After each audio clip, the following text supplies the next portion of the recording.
Well, how do we protect our kids from the forces shaping them when we're not even aware of the forces at play? That is the question that's been on the minds of many parents and caregivers in the wake of the hit Netflix series Adolescence.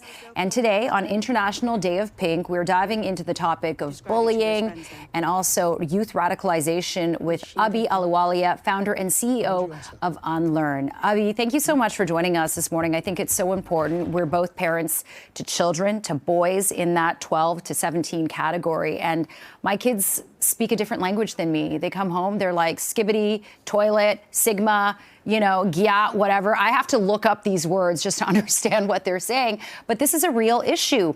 Parents are more disconnected from their kids these days because they're taking in so much from the internet, and a lot of it goes unchecked.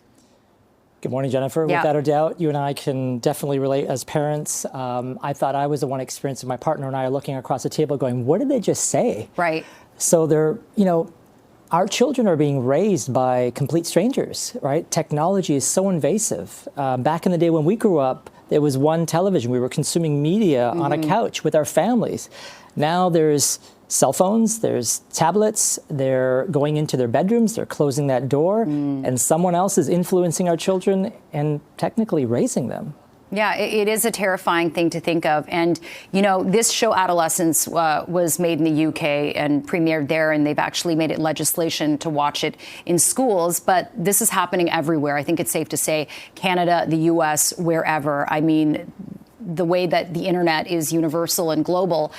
So what are some of the statistics that we now know about how bullying is affecting kids and what they're seeing these days? Yeah, let me speak to that. So although the docuseries was filmed in UK, and it's very relevant here in Canada. So 1 in 4 children have experienced cyberbullying. 1 in 4 in the past year. That's 12 to 17 years of age. Knowing that you have 3 children, I have 2, that's one of our children is going to experience cyberbullying. That's one too many. We're talking about 62% of students have seen someone experience bullying at school. 62%. These numbers are staggering. It's happening here in Canada. Yeah, and a lot of the time these kids are doing these things for clickbait, for social media, posting fights, getting likes. So it's almost cyclical. But you say the problem is systemic here. How do we tackle something that is systemic? Because when you say systemic, automatically you just want to surrender and be like, oh, it's out of my control. But what can we do as parents, as educators, if this is happening in schools, with teachers? Do you have a solution?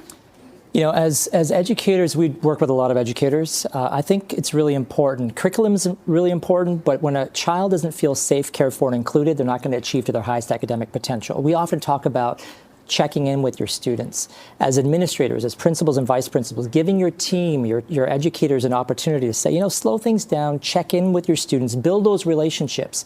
So when we do those check-ins, those daily check-ins, and we determine that a student in our class isn't quite feeling okay, now maybe I have a side conversation to find out what's going on.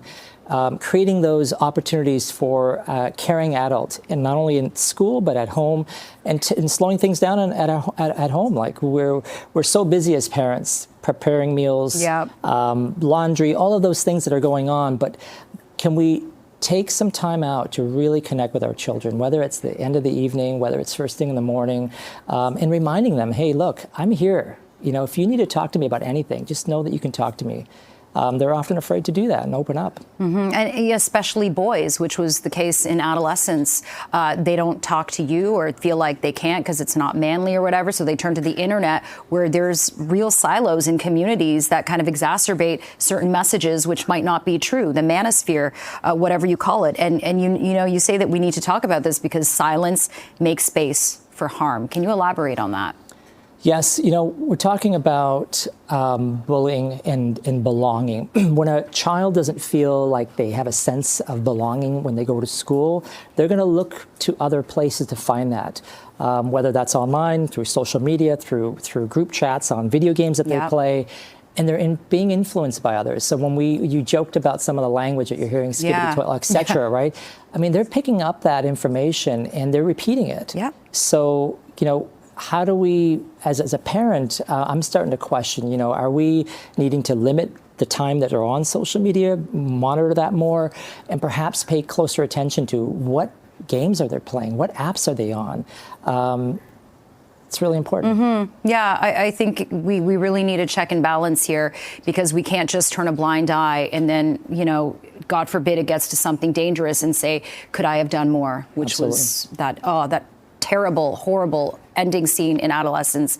Abi Ahluwalia, thank you so much for joining us on this International Day of Pink. Really important conversation, and I hope it inspires other people to talk to their kids more at home. Pleasure to meet you. Thank you. Great to meet you. Thanks for having me. Okay, thank you.